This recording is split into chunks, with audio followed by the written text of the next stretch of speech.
El sector de la televisión en España lleva años en una constante y acelerada evolución. Primero fue la aparición de las cadenas privadas, en las cuales nuestro invitado de hoy tuvo un papel protagonista como cofundador y primer director de informativos de Antena 3.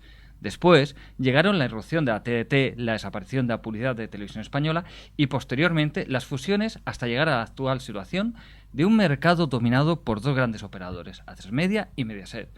Habiendo sido secretario general de UTECA, que ya no lo es, nuestro invitado de hoy, Jorge Corral, ha sido un testigo privilegiado de todos estos acontecimientos, cuando no protagonista de ellos.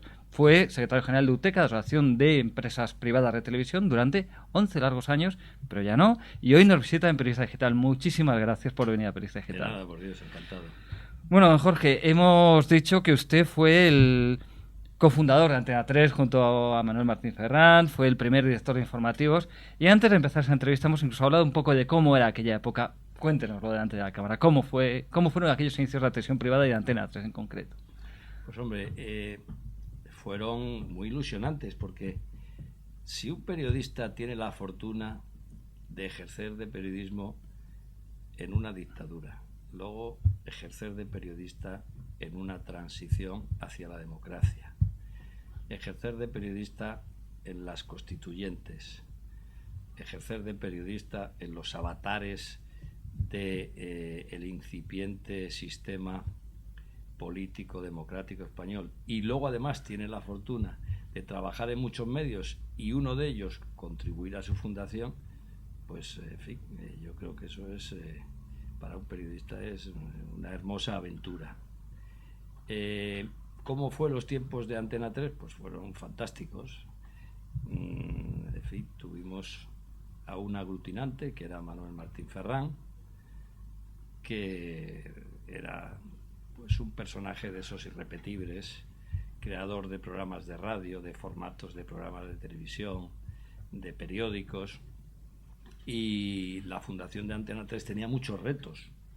Era romper el monopolio de la televisión pública. Hasta entonces en España solo existía la televisión pública, como ocurrió en los demás países europeos, en donde la televisión fue pública hasta hace muy poco, prácticamente 20 años, porque cuando ese invento del maligno llegó a Europa, los gobiernos consideraron que ese era un instrumento tan poderoso que no se podía dejar en manos de los privados, cosa contraria a lo que ocurrió en Estados Unidos o en su patio trasero, los países de América Latina, en donde la televisión fue siempre privada porque era un medio de comunicación. Ahora en países como Venezuela se ha revertido la situación. Bien, pero esos son avatares que están ocurriendo ahora. Yo estoy contando la historia ya todavía lejana. Entonces en España, hasta entonces, había solo televisión pública, no solo la nacional, sino varias autonómicas ya, consecuencia de los estatutos de autonomía, y el nacimiento de la televisión privada suponía, como he dicho, acabar con el monopolio de la televisión pública y acabar con el monopolio de los programas informativos y de actualidad en la televisión pública. Y quiero recordar en este aspecto que la televisión privada nace en España por sentencia del Tribunal Constitucional a instancia de los promotores de Antena 3 de televisión, que pidieron emitir televisión privada en abierto y le fue denegado, argumentando el gobierno de turno en aquel entonces, uno de Suárez, con UCD, diciendo que la televisión no contemplaba la televisión privada. Bueno, todo eso inició un proceso jurídico que acabó en el Constitucional, y fruto de esa sentencia del Constitucional es la existencia hoy día de televisiones privadas en España. Pero bueno, vemos las imágenes de aquella época. Algunos vimos esa época como estudiantes de periodismo. O sea, ni siquiera habíamos arrancado esta profesión y ya estaba ocurriendo mientras nosotros la estudiábamos. Y vemos, ahora sí vemos imágenes de aquella época. Nos parece que tenían poquísimos medios. Sorprende cómo se hacía el día a día, mucho más directo que en la actualidad. Pues se ¿Cómo hacía era? Con mucha ilusión, como nos veían al principio muy poca gente, pues pocos se enteraban de los fallos. Es decir, era un sinvivir continuo, en fin, se daba paso a una información y lo que se emitía era otra, pero había mucha ilusión había los medios de aquel entonces, que tampoco eran escasos, eran los necesarios para hacer televisión en ese momento. Pero, en fin, bueno, era con austeridad, porque hacer televisión era caro, y probablemente Antena 3 en su nacimiento no tuvo todos los recursos financieros necesarios, por eso, en fin, luego tuvo sin vivir unos años de cambio de accionariado pues un poco traumáticos, pero bueno, había muchísima ilusión y sobre todo se respiraba periodismo por todos los poros. El equipo fundacional de Antena 3 eran todos periodistas, y allí se quería que fuesen periodistas todos, de tal forma que en la redacción eran periodistas los documentalistas, eran periodistas los cámaras, eran periodistas los de sonido, eran periodistas, por supuesto, los que hacían las noticias, eran periodistas los que las presentaban, es decir, todos eran periodistas. Y había, pues, en fin, un ambiente, pues, como cuando se crea un medio, como cuando ustedes crearon este medio, pues mucha ilusión por sacarlo adelante y sobre todo por disfrutar. En el trabajo hay que pasárselo bien y el periodismo es la profesión más divertida y más gratificante que existe. Yo recuerdo en aquella época que incluso había reticencias, porque había quien se oponía a estas televisiones privadas, y no solo de la política, que lógicamente ellos querían, supongo, mantener su chiringuito, su control de la información, pero quienes defendían la aparición de las televisiones privadas decían, bueno, pero es que esto va a traer pluralidad y calidad. Después, enseguida otros dijeron, no, ha traído calidad, todo lo contrario. ¿Usted cómo lo ve? ¿Qué fue? ¿Trajo pluralidad, trajo calidad? Bueno, yo creo que trajo pluralidad, trajo calidad, trajo muchos puestos de trabajo, trajo mirar con otros ojos, y debo decir que en ese sentido el gobierno de Felipe González se portó muy bien. Él fue el que hizo posible, después de la sentencia del Constitucional, que se elaborase una ley en el Parlamento, se aprobase y se permitiese la televisión privada. Bueno, entre otras cosas, todos somos hijos de unos padres, y digamos que la gran madre de la televisión española fue Televisión Española, que era la única que existía. Como Televisión Española tuvo como madre la industria del cine español de aquel entonces. Los primeros técnicos de Televisión Española venían de los estudios del cine. Bueno, todas las televisiones autonómicas se formaron con gente de Televisión Española, y las privadas se hicieron con gente de las televisiones públicas autonómicas, del mercado y de Televisión Española. Por tanto, en fin, todo hay una larga secuela ADN de donde procede. Pero, bueno, Televisión Española había dejado de hacer cosas que luego las privadas empezaron a hacer. Las series volvieron a España gracias a las televisiones privadas, concretamente Antena 3, con Farmacia de Guardia, que inició luego una serie de éxitos, un formato de éxitos que perdura en nuestros días y que además ha hecho exportable un producto de televisión fuera de nuestras fronteras, y que ha dado y da trabajo a muchísima gente del sector audiovisual, con lo cual, y luego los informativos, los programas de actualidad, los programas de debate, pues todo eso enriqueció el panorama y contribuyó a que la gente optase por una cosa u otra, y por tanto, viendo distintas ofertas, tuviese luego una opinión mucho más rica. Antes decía, cuando surge la televisión, en Europa los políticos deciden que es un instrumento demasiado poderoso para dejarlo en manos privadas. Aquí lo que vemos es que llega la transición y todo el mundo está de acuerdo que esto de que el Estado posea periódicos impresos, la prensa del movimiento, es algo aberrante, y se privatiza, se vende toda la prensa del movimiento, y bueno, muchos de esos diarios siguen ahí existiendo en manos privadas desde hace décadas.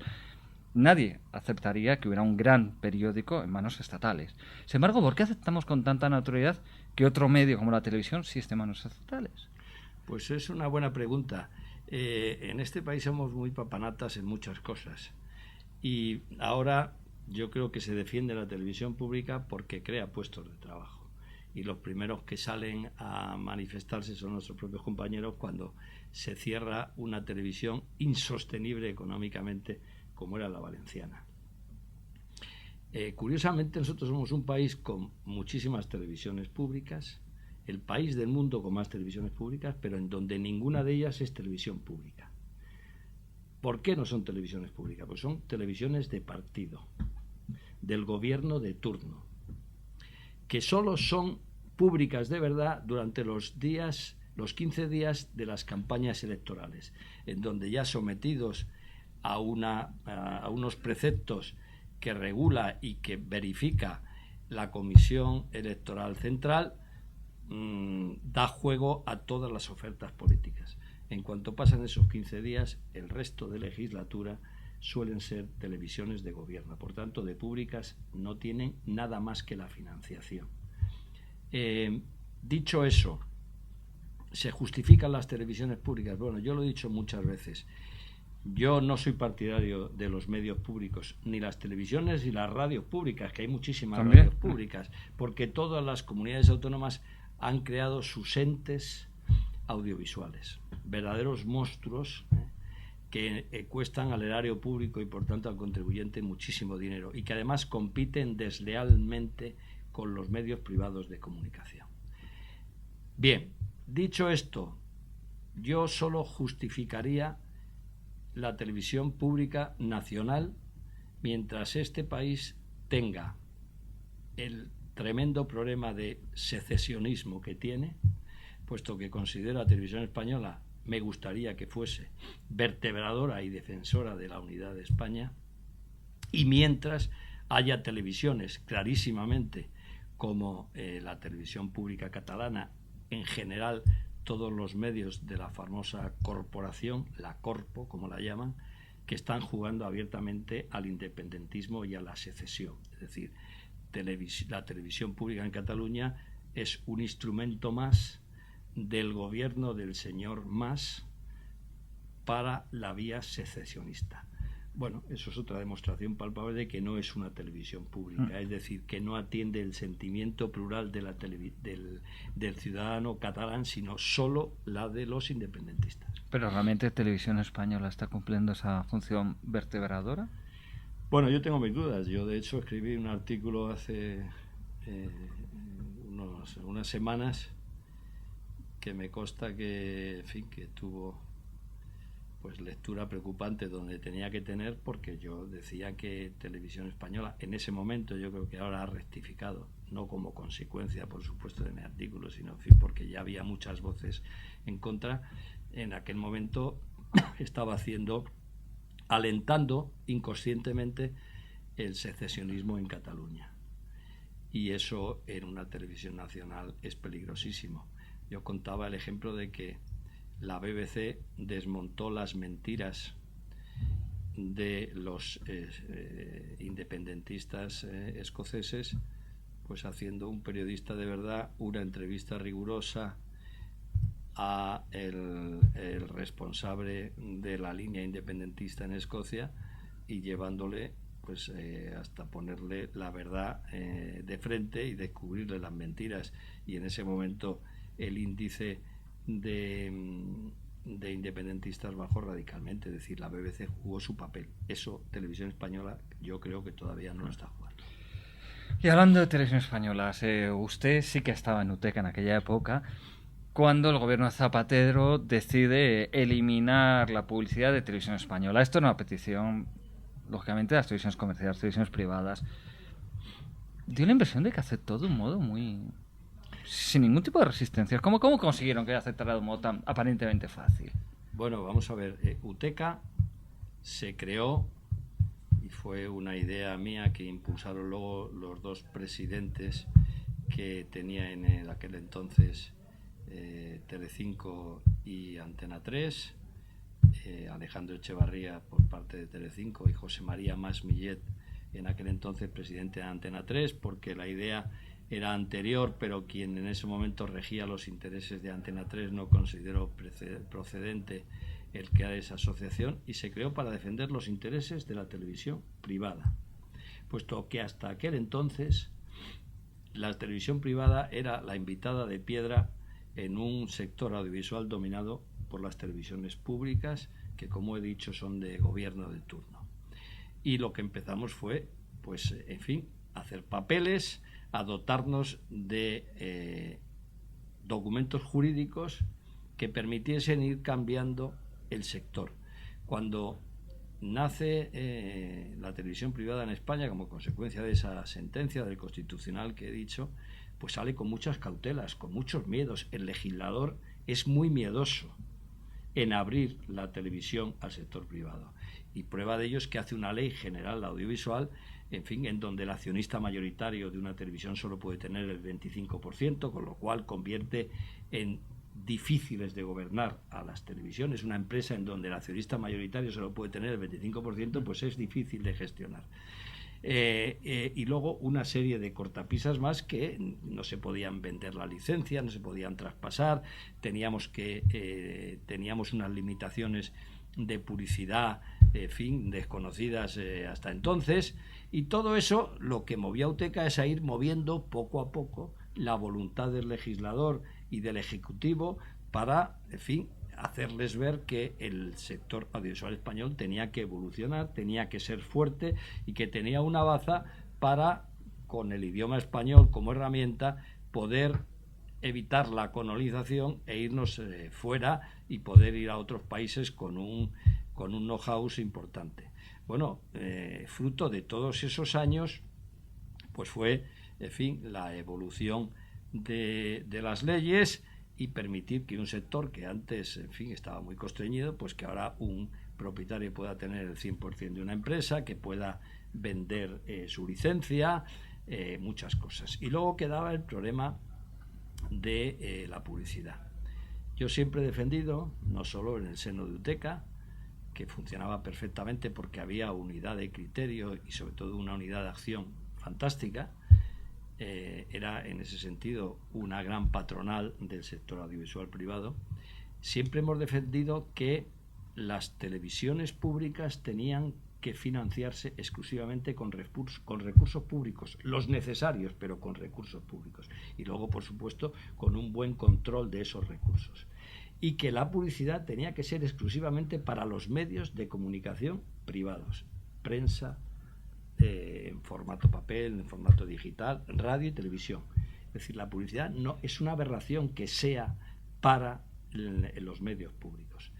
Además, siendo así, es una ventaja para los ejecutivos de los medios públicos, los responsables de los medios públicos, saber que cuentan con la certeza de un presupuesto. Es decir, si desde el primer día las televisiones públicas se hubiesen financiado solo con recursos públicos aprobados democráticamente en los parlamentos respectivos y con un control serio de esos recursos, no hubieran generado déficit, porque naturalmente, como el papel soporta todo, si yo construyo unos presupuestos y digo que voy a obtener X ingresos por publicidad, si luego no los obtengo y me gasto todo el presupuesto, tengo un déficit y nadie le pide cuentas a ese responsable. Ningún directivo de medio público ha tenido que rendir cuentas de sus desmanes y de sus déficits en ningún parlamento autonómico con televisión pública. Ninguno. Eso en una empresa privada, el señor que pierde, le echan y se acabó. Bien. A nadie han echado por eso, le han echado pues porque no daba lo que tenía que dar del gobierno de turno o del partido que sustenta al gobierno de turno o de la oposición coaligada con el gobierno de turno, pero no por la llevanza de las cuentas públicas. Bien, nosotros dijimos los 7.000 millones de déficit de Televisión Española que al final hemos tenido que pagar entre todos los contribuyentes se generaron por los déficits de explotación, generalmente porque no se alcanzaban los ingresos publicitarios que decían que iban a alcanzar cada año. Bueno, nosotros convencimos al gobierno y el gobierno fue receptivo en decirle el Televisión Española solo tiene que financiarse con recursos públicos, estamos dispuestos a que la televisión privada ayude a esa subvención con una aportación en función de los ingresos publicitarios que tengamos a partir del momento en que Televisión Española no emita publicidad, porque entenderemos que el incremento de las televisiones privadas por el concepto publicitario estará relacionado con la cesación de publicidad de Televisión Española Y además Televisión Española tendrá la certeza de que el presupuesto aprobado en el Parlamento pues será fijo y no generará déficit, por eso prohíbe tener déficit. Otra cosa es que haya tenido algún año de déficit y haya tenido que enjugarlo, pero muy pequeño, es decir, es un sistema de financiación que no genera, además de generar certidumbre, no genera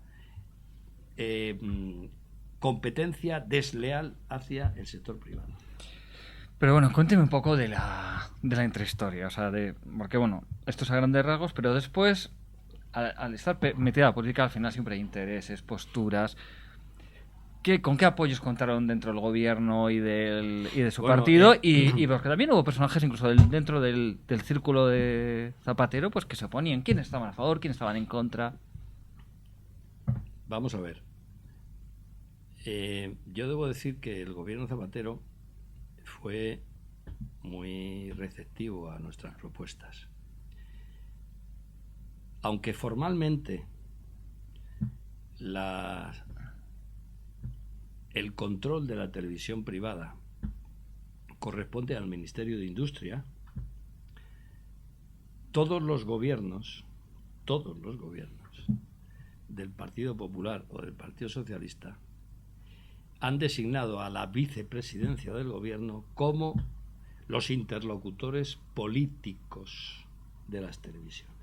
Y en eso UTECA ha tenido pues mucha fortuna, es decir, siempre ha tenido a un vicepresidente en el gobierno como su interlocutor político.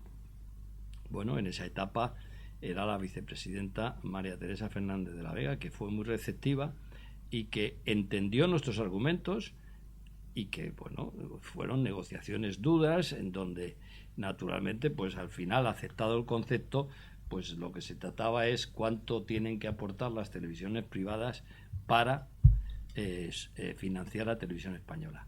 Que dentro del gobierno de Zapatero alguien se opusiese a ese, a mí no me consta. ¿Y del partido? A mí no me consta. Y del partido, responsable del partido, tampoco me consta. Otra cosa es la militancia. Tanto el PP como el PSOE tienen muchos militantes y a lo mejor alguien dijo, pero bueno, ¿cómo? Pero yo, en mis años de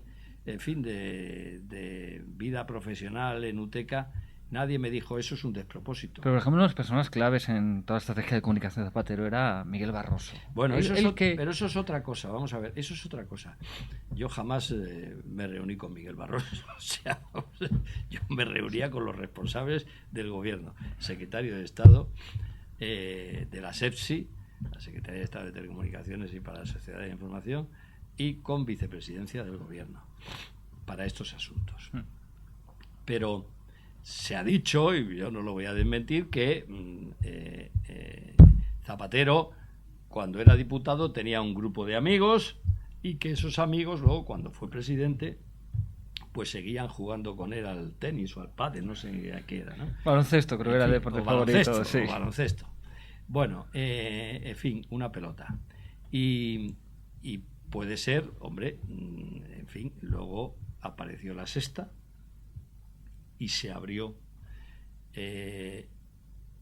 una televisión que hasta entonces era de pago durante unas horas al día, sí, y en abierto otras, ¿no? Bueno, yo creo que eso está dicho. El abrir a una televisión abierto, pues eso era una decisión política que, igual que en su día el gobierno de Felipe González concedió esa licencia a una fórmula como era el Canal Plus, en fin, de televisión híbrida, pues entendió, a petición de los interesados, que no había inconveniente en que se abriese la señal a 24 horas del día y que compitiese con las mismas armas con las dos televisiones en abierto que habían nacido en el año 89. En diciembre del 89 empezó a emitir Antena 3, en fin, enero del 90 empezó a emitir Telecinco también. Bueno, pues con las que habían nacido con Canal Plus. Pero luego es verdad que hubo mucha polémica y sobre todo el planteamiento o la justificación de por qué se otorgaba una nueva licencia en abierto para impulsar la televisión digital, cuando la licencia era en analógico porque todavía no era televisión digital. Bueno, pues ahí, en fin, se han escrito muchas cosas y yo no voy a desmentirlas ninguna, ¿no? Que si naturalmente, en fin, aumentaba la pluralidad de medios, que si, en fin, bueno, pues era de alguna manera tener por concomitancias políticas, pues dar gusto a un determinado grupo. Lo de la pluralidad queda muy bien cuando se dice, pero basta que haya competencia. Y yo debo decir en este sentido que en los países con los que nos gusta compararnos, Reino Unido, Francia, Alemania, solo existen 2 grupos privados de televisión, con más de un canal cada uno, pero solo 2 grupos. Aquí han llegado a existir 6 grupos privados de televisión, en un mercado con 20 millones menos de consumidores, con un PIB más bajo que los 3 países que he citado y con una renta per cápita más baja que los 3 países citados. Por tanto, era insostenible que en España pudiesen existir 6 grupos de televisión privada. Bueno, en el gobierno de Zapatero se otorgó esa licencia, pero luego el mercado ha ido poniendo a cada uno en su sitio y de hecho hemos llegado en estos momentos al origen de la televisión privada, con 2 grandes grupos privados de comunicación que dominan el sector de la televisión privada en España. Pero también le quería preguntar, cuando se aplica el modelo de financiación de televisión española, que parte de la financiación viene porque las privadas tienen que financiar en parte con sus ingresos de publicidad a televisión española, los pequeños canales que surgen con la TDT pues se quejan de que, bueno, nosotros, dicen, estamos obligados a entregar a la televisión española aparte de nuestros ingresos publicitarios, pero nosotros no somos receptivos, a nosotros no nos llega la publicidad que ha dejado de ponerse en televisión española, pero ahora es que sí que les entra Telecinco, Antena 3, etcétera. Por eso esos medios deberían hacer campaña permanente, lo que pasa es que no lo hacen. Es más fácil pedir que trabajar, mucho más fácil, siempre ha sido más fácil salir a pedir que trabajar por una cosa. A mí me gustaría que todos estos medios consiguiesen una cosa que UTECA no ha conseguido, es lo único que no consiguió, y es que las televisiones públicas autonómicas no emitan publicidad, porque claro, para eso había que conseguir que cada parlamento autonómico hiciese lo que hizo el Parlamento Nacional, las Cortes Generales. Pero en fin, esa publicidad que esos medios que son más locales no captan, pues la captarían si los medios públicos, radios y televisiones públicas no emitiesen publicidad, porque emiten mucha publicidad que es local y que iría a esos medios. Entonces yo les animo a que hagan campaña para que desaparezca la publicidad en las televisiones y las radios públicas, porque están haciendo competencia desleal a los medios privados de comunicación, sean estos medios locales, regionales, nacionales, soporte papel, digital, radio o televisión. Yo les animo a que lo hagan, que además eso es de sentido común y habrá un día en que se haga. Pero y si lo piden, antes llegará. ¿Pero qué sentido tiene un modelo en el cual televisiones locales o autonómicas privadas tienen que financiar una televisión nacional? No, vamos a ver. Porque están sujetos al final todos a la financiación. ¿O es lo que dicen ellos? Eso está recogido. No el 100% de la televisión que ha dejado de la publicidad que ha dejado de emitir Televisión Española ha ido a las privadas. Ha ido una parte, un 5% aproximadamente, a otros medios. Y el 95% a las televisiones privadas. Eso es lógico. Eran anunciantes nacionales fundamentalmente. Pero, insisto, ahora hay un mercado pequeño, porque el déficit que en los últimos 7 años están generando las televisiones autonómicas es consecuencia de la bajada también de publicidad en esas televisiones y de que su mayor anunciante, que era el gobierno de esa comunidad autónoma, ya no puede hacer las campañas de publicidad que hacía, y en donde el principal cliente de esa publicidad eran las televisiones y las radios suyas, las públicas, y eso no se ha criticado. Pero en fin, habría que conseguir eso. Y si es que esto no existe en otros países, yo siempre lo hemos dicho desde UTECA y yo me he cansado de repetirlo porque, en fin, hay que predicar, además de dar trigo. Yo siempre decía, sí, es que en la BBC no tiene publicidad y es la mejor televisión. Resulta que aceptamos como modelo de televisión pública, independiente, con buenos programas de La Parrilla, etcétera, a una televisión que no tiene publicidad. ¿Por qué nos negamos a que haya publicidad en televisión? Yo debo decir que las mayores críticas de la supresión de la publicidad en televisión española vinieron de medios privados, lo cual es inconcebible. Es inconcebible, porque diga, si usted algo tendrá, algo le tocará a usted, si lo hace bien. ¿Por qué? Pues porque a veces aquí en este país hablamos sin reflexionar, y sin pensar un poco con sentido común. El menos común de los sentidos, como decía Oscar Wilde. Y le quería preguntar también, porque claro, usted no se dice, bueno, las televisiones autonómicas siguen emitiendo publicidad, no se consiguió que los parlamentos autonómicos, y resulta muy curioso. Los grandes partidos, el PP y el PSOE, muchas veces consiguen poner firmes a los presidentes autonómicos y a las estructuras de sus partidos a nivel autonómico. Por mucho que en teoría sean autonómicos, para según qué cosas, si el señor Rubalcaba o el señor Rajoy de turno levantan el teléfono y ponen firmes a quien corresponda en Andalucía, en Madrid o en Cataluña, bueno, en Cataluña, cuando gobernó el PSC, les ponen firmes. Pero sin embargo en esto no. ¿Por qué? Eso no se lo cree ni usted. A veces. Eso no se lo según qué cree temas. usted. O sea, aquí según qué temas, con amenazarles con no ponerles en las próximas listas, les pueden poner firmes. No, que va. Según eso qué es temas. Más difícil. Yo creo que los partidos, en fin, por mucho que se diga, no son monolíticos en eso, y en las comunidades autónomas mandan los gobiernos autonómicos.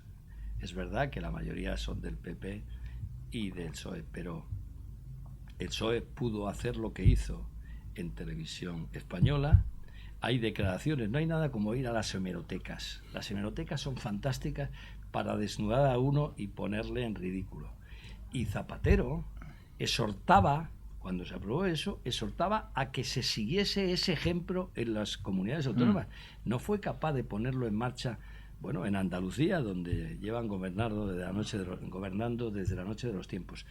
No lo quieren porque las televisiones son un instrumento de poder y de propaganda de los gobiernos de turnos.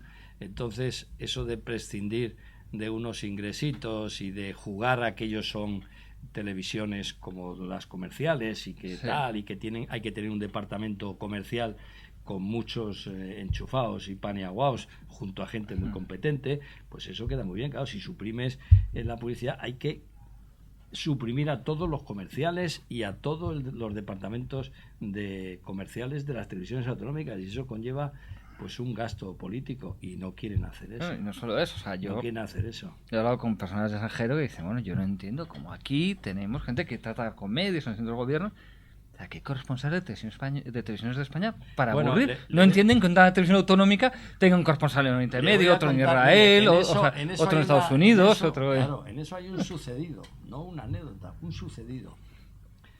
Cuando estalla la guerra del Golfo, la llamada guerra del Golfo, cuando Irak, Saddam Hussein invade Kuwait. Invade Kuwait, y entonces se declara la gran coalición, pues la base de las operaciones de esos países pues se establece en un país del Golfo.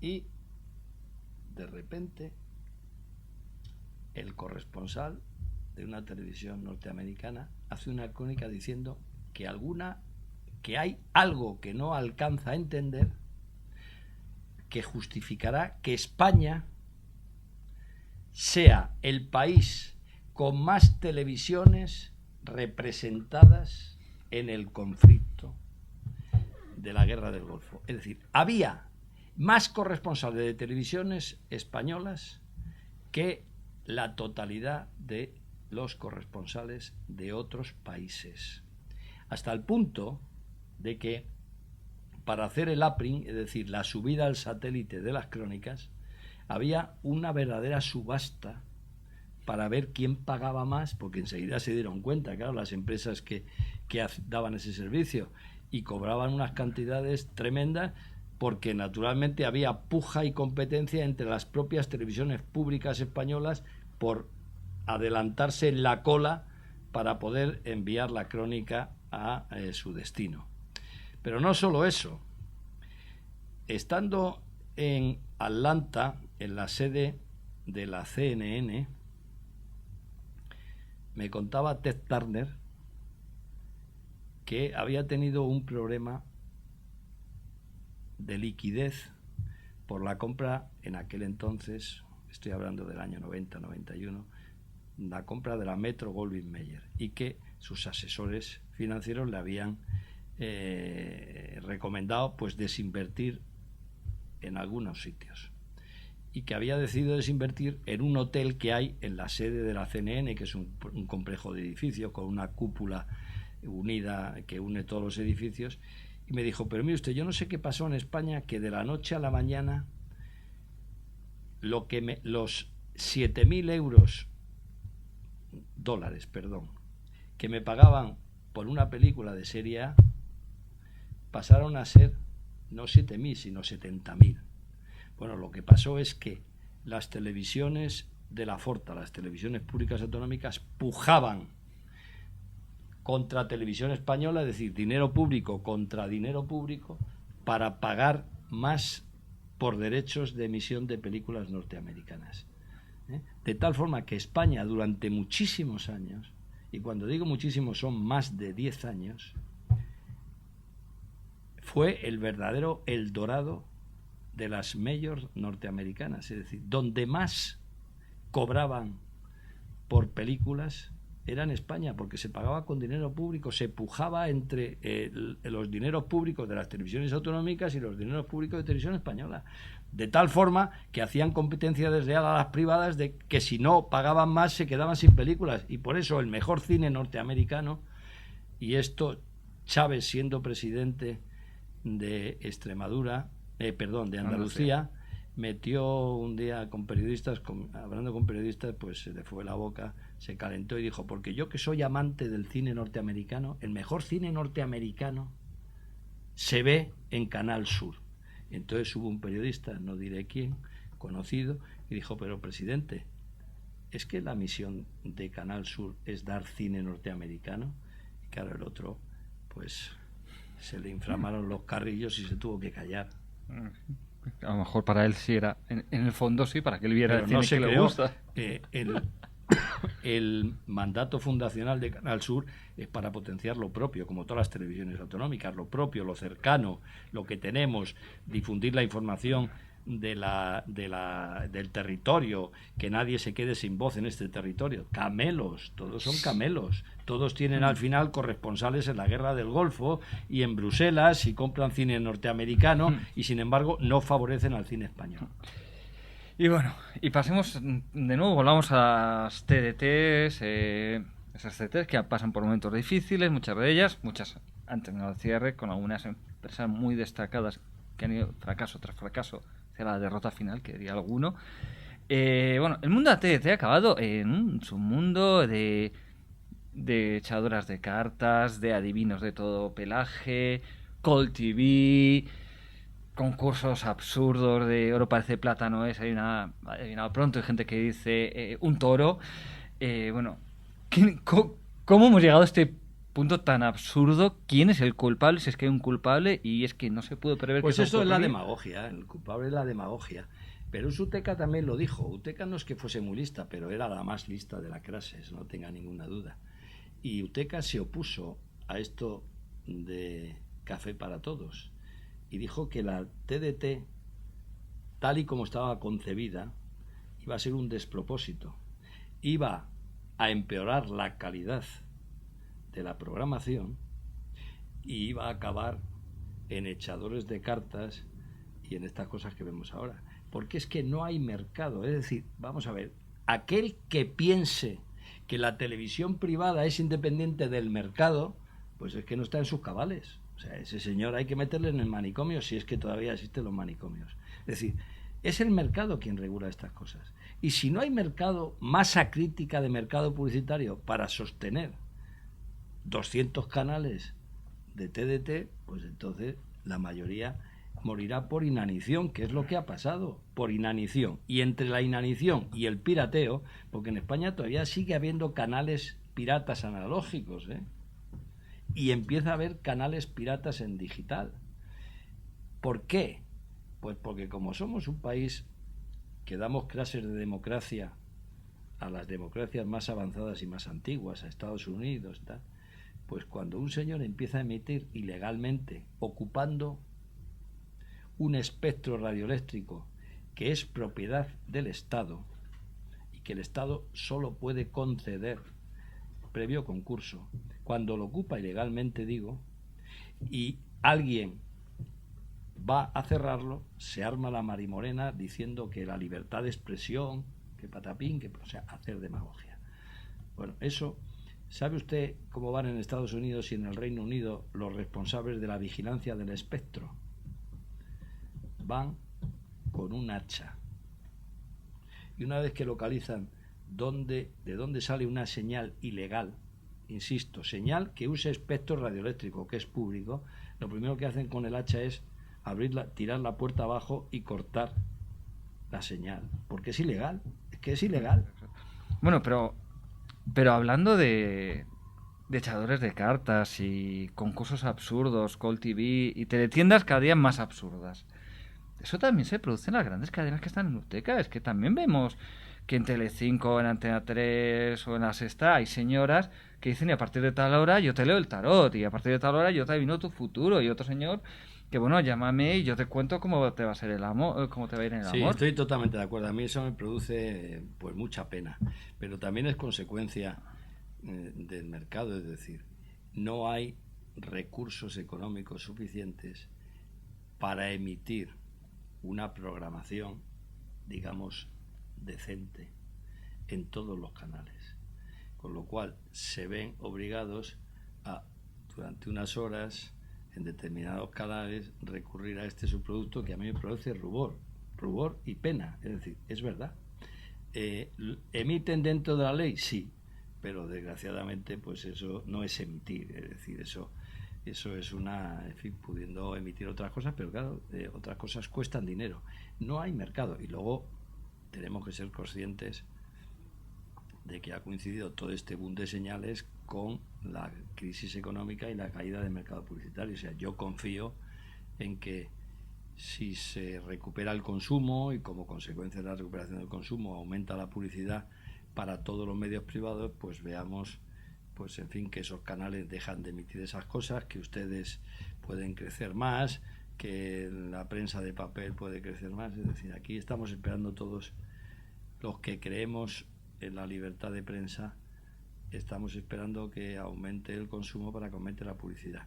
Porque ahora, antes, cuando la prensa era solo de papel, los ingresos por venta eran aproximadamente el 80% y el 20% eran ingresos publicitarios, con lo cual, como se decía siempre, la libertad de los periodistas la daba el señor que se gastaba unos centavos en comprar en el kiosco. Luego esa ecuación fue mermando, llegó a ser del 50-50 y ahora pues debe ser el 80-20, 80 publicidad 20. Si esa publicidad además no tiene una base muy amplia de anunciantes y depende de 3 o 4, entonces la libertad corre peligro. Y si no hay libertad de prensa en una democracia, entonces esa democracia es de muy baja calidad. Pero en esta situación realmente es viable, porque claro, vemos que tras la fusión, tras los distintos procesos de absorción y fusión, los dos grandes operadores al final acumulan una gran cantidad de canales, porque claro, al final... Bueno, tienen 8 y si el gobierno ejecuta la sentencia que tiene que ejecutar del Supremo, pues perderán canales, ¿no? 8 canales son muchos, cada uno de los dos grandes operadores. Bueno, 16 canales, 8 más 8, para un país como España no son muchos. Con un mercado publicitario, pues sin que se haya pegado el batacazo. Aquí se ha pasado de un mercado publicitario en televisión de 3.700 millones a 1.100, 1.200. Claro, eso es tremendo. Eso es tremendo. ¿Se va a recuperar a niveles como los del 2008? No, pero con que crezca, en fin, y llegue a los 2.000 millones, pues con eso. Televisión, Antena 3 y Telecinco no han tenido pérdidas en estos años de recesión, es decir, han tenido que ajustar sus gastos, han ajustado sus plantillas y se han librado de las pérdidas. Es verdad que han tenido que recurrir a esa programación de la que usted se queja, y con razón, y que yo me sumo a ella. En fin, esa, cuanto antes desaparezca, mejor. Y luego, además, si hay una verdadera autoridad nacional que vigile las señales radioeléctricas y que tenga autoridad nacional para cerrar todas aquellas piratas ilegales que hay, pues se clarificará más el mercado. Pero eso parece ser que es muy difícil. Y con esta sentencia que usted decía del Supremo que tiene que ejecutar, de hecho hace 4 días, creo que fue, el Supremo rechazó un nuevo recurso de las televisiones contra esta sentencia. ¿Qué va a pasar? ¿Cuál cree usted que va a ser la evolución del proceso? ¿Van a tener que cerrar efectivamente las cadenas? ¿Va a haber un nuevo concurso con lo cual esas cadenas ya legalmente van a volver? ¿O cómo va a ser? Usted, digamos, esto es jugar a adivinar, pero usted es un gran conocedor del sector. Bueno, vamos a ver, las sentencias se tienen que cumplir.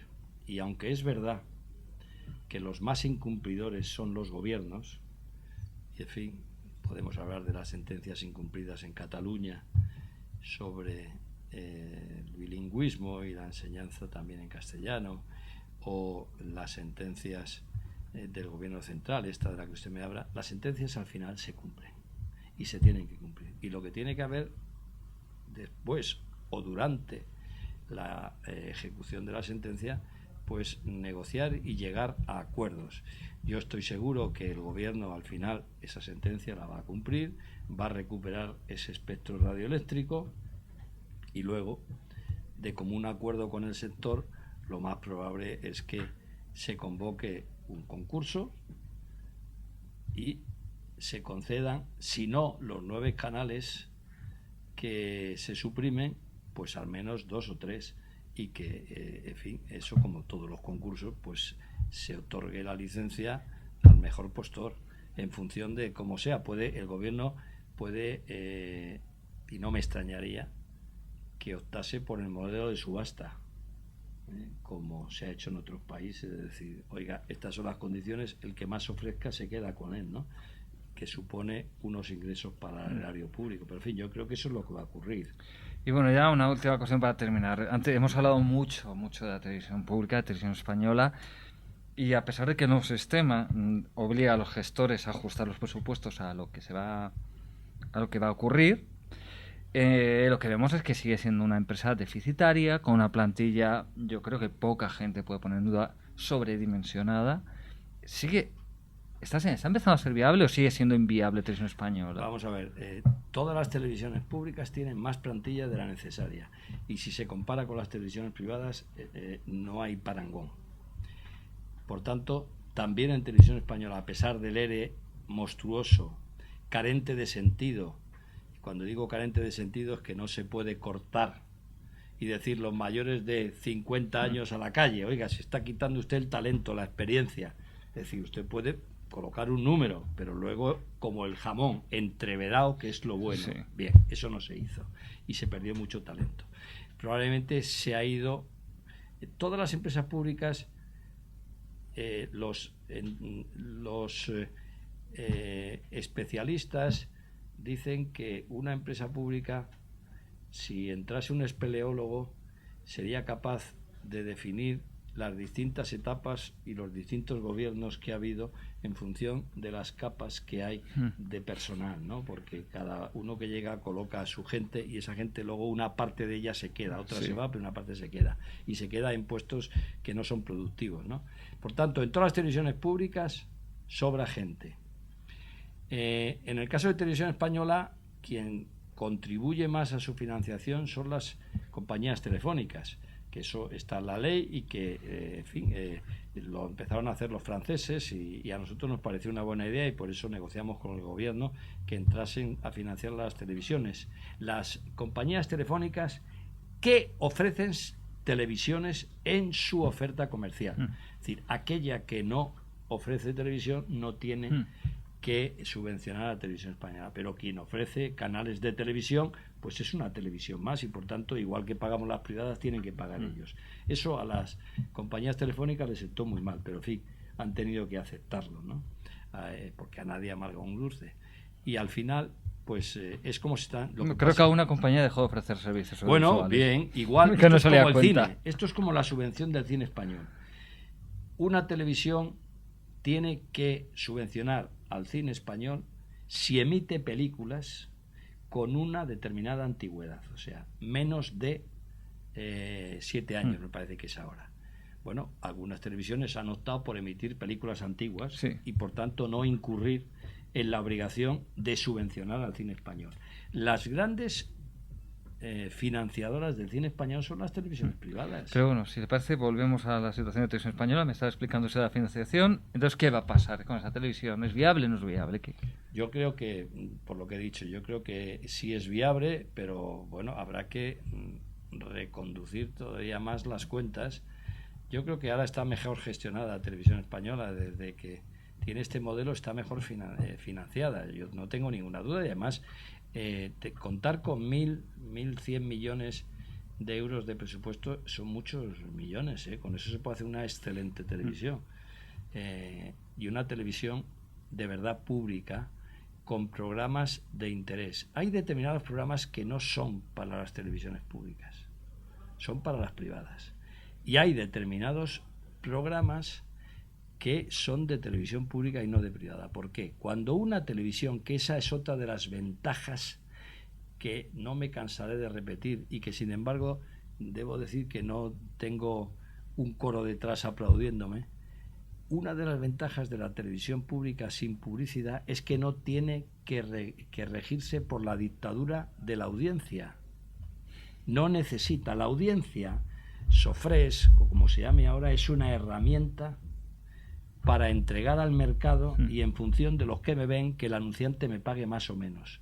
Si yo no tengo que vender publicidad, no necesito esa herramienta y yo haré programas sin importarme la audiencia que tenga, sino para atender a todos los espectadores y a las sensibilidades de todos los espectadores y a los gustos de todos los espectadores y además en horarios racionales, no a las 3 de la mañana para lavar la conciencia y decir que tengo un programa cultural a las 3 de la mañana fantástico. Bueno, pues don Jorge del Corral, la verdad es que ha sido un placer repasar con usted la trayectoria, la historia y la actualidad de la televisión en España. Muchísimas gracias por haber venido a Periodista Digital. De nada, encantado. Mucho gusto y a su disposición. Gracias.